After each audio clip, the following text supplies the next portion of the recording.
bahwa dia kehidupannya bagaimana, zaman mudanya, zaman anak-anaknya, ya kita ikut sedih juga ya. Berarti kan ya walaupun dia akui itu adalah kesalahan dia kan, akibat pergaulan, ya kadang-kadang prestasi juga, kadang-kadang ya pengaruh narkotika ini kan memang harus kita waspadai.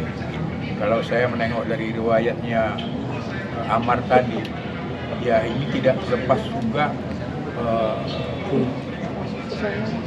dia bisa terlibat narkoba itu kan narkoba itu pertama ya itu pengaruh lingkungan saya dengar. Ya pengaruh lingkungan, pergaulan, dan kemudian kadang-kadang kan ya akibat kerja yang keras juga yang membutuhkan obat untuk merangsang penenang. Nah, ini kan harusnya dengan Ambar bercerita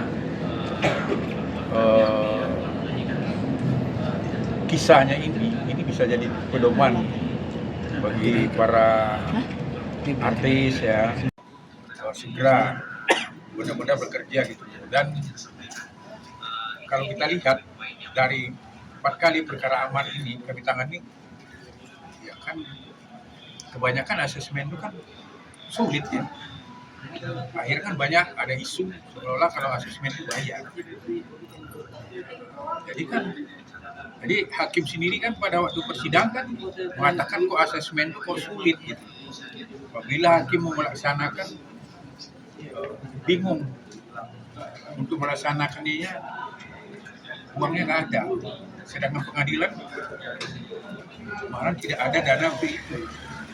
Pengalaman kami kan di Jakarta Barat pada waktu menangani kasus Amar, itu kan ada penetapan di hakim untuk memerintahkan jaksa untuk melaksanakan asesmen terhadap Amar Jodi pada waktu 2023-2024 ya, yang kasus yang ketiga itu. Nah penetapan itu kan keluar, tapi kan jaksa tidak bisa melaksanakan. Kenapa? Ya karena itu tadi biayanya, malah hakim di situ dalam penetapan biayanya dibebankan oleh apa? Pihak terdakwa. Padahal kan ya kalau BNN mengatakan seperti Pak Anang mengatakan biaya negara. Nah ini kadang-kadang yang belum sinkron menurut saya. Edukasi ini harus dibicarakan oleh BNN, prosedur asesmen ini kan gitu. Karena kan ya waktu itu tidak dipatok, tidak ditentukan biayanya. Cuma dalam penetapan itu waktu itu kan biaya itu ditanggung oleh terdakwa, pemohon. Yang sudah dikeluarkan Amar waktu itu berapa biaya? Ya kan nggak pernah dilaksanakan. Karena apa? Ya jaksa tidak mau laksanakan. Dan kita kan juga Amar dalam keadaan tunakarya, kan nggak ada uang. Dan kita coba juga ke BNN, ya prosedurnya berbelit-belit. Kita juga ke BNP provinsi juga berbelit-belit.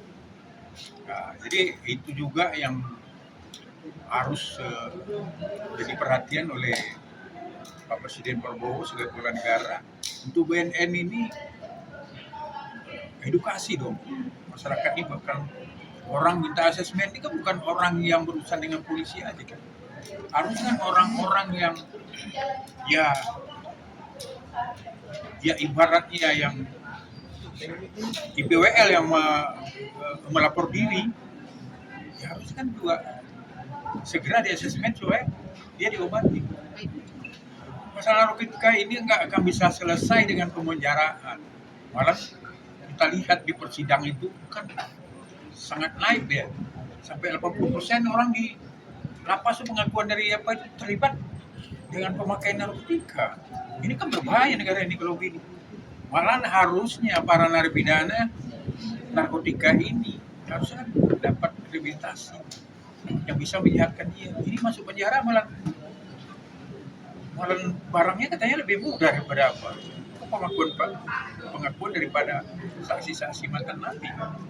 Nah ini mudah-mudahan kasus ini juga jadi perhatian oleh Pak Presiden. Karena kalau kita mengharap BNN ya contoh Pak Ana mantan BNN-nya bingung nih kan, nggak bisa dilaksanakan program ini. Nah ini kan memang Presiden harus turun tangan supaya generasi muda ini bisa terbebas dari narkotika dan menjadi perhatian juga untuk hakim dengan sejarahnya Amar tadi itu bisa mudah-mudahan bisa mulia majelis hakim bisa memberikan hukum rehabilitasi kepada Amar dan kepada yang lain-lain ya, para terdakwa. Karena kan faktanya di persidangan jelas faktanya kan nggak ada, yang bukti yang nyata dipegang orang ini kan nggak ada.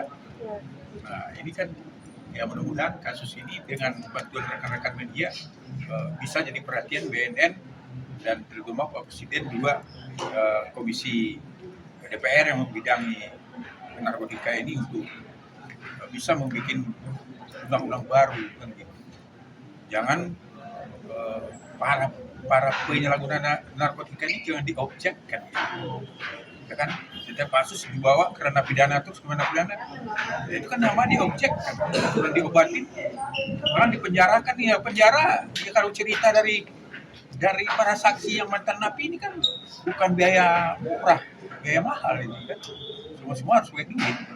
Jadi memang pengakuan ya fakta di persidangan bukan ngarang.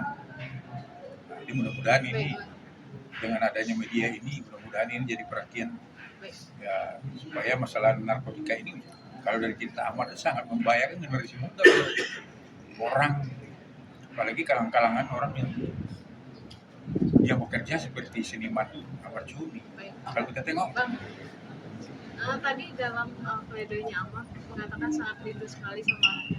Komunikasinya sejauh ini seperti apa sih Amar dengan anaknya? Lewat foto saja kah? Ada lewat surat atau seperti apa? Lewat kaya ibunya? ya sementara baru foto itu yang dikasihkan adik. Ya ini kan kita juga nanti akan bicara dengan Amar apa dia perlu ketemu. Kalau perlu ketemu kan kita pengacara kan kita udah jelas keputusan ingkrah kan pengasuhan anak kan bersama. Jadi sebenarnya aku yakin juga Iris tidak akan larang sepanjang ya kita melakukan permintaan yang baik. Tapi kan sekarang Amarnya dulu. Ya mudah-mudahan nanti kita tanya karena kan saya PH-nya juga masalah perceraian. Tentu saya berhak untuk melaksanakan meminta dia untuk dilaksanakan isi keputusan pengadilan agama tentang perceraian masalah hak asuh anak. Hak asuh anak itu memang jatuh kepada Iris, tapi memberi kebebasan ke Amar kapan saja untuk membesarkan bersama anak itu. Juga nggak bisa dilarang juga. Tapi kan selama ini Amar kan saya tanya kan dia masih merasa dirinya salah, ya dia tidak mau mengorbankan anaknya kan gitu. Maksudnya mungkin psikologinya gitu. Oke, makasih Om John. Masih ya? Bisa lagi minggu depan ya Bang? Ya, Agenda replik jaksa, habis itu duplik. Ya mudah-mudahan masih kita ketemu 3 kali lagi lah ya. 3